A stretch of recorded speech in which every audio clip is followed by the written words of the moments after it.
สบายดีนักเรียนอนุบาลหนึ่งหมดทุกคนตอนเช้าเนาะมื้อนี้มาพบกับเช้าครูเช็คซึ่งเป็นวันพฤหัสวันที่20เดือน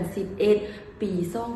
2025มื้อนี้เช้าครูจะพาทุกคนมาเรียนเกี่ยวกับหน่วยโรงเรียนข้องคอยกิจกรรมวงมน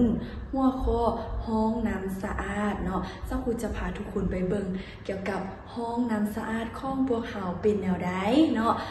ทุกคนห้ามทิ้งขี้เหงื่อแม่นบ่ห้ามทิ้งขี้เหงื่อสะสายห้ามเอาบิ๊กเอาโซ่ไปคีดฝ้าห้องน้ำหลังจากที่ทุกคนทายหนักทายเบาเฮาต้องทายใส่หยัง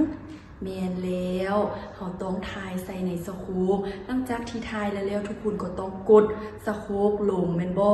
หลังจากที่ออกมาแล้วเฮาก็ต้องหยังแม่นแล้วล้างมือใส่สบู่ให้มันสะอาด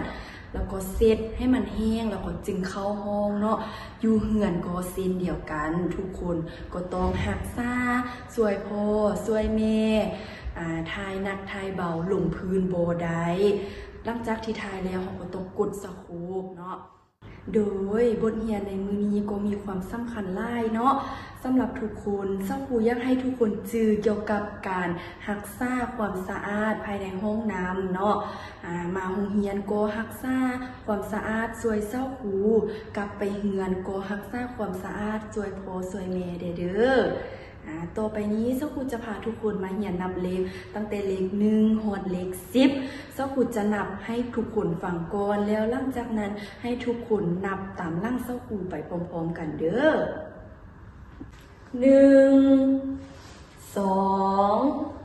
3 4 5 6 7 8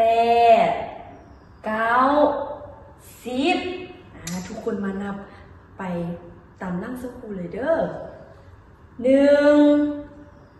2 3 4 5 6 7 8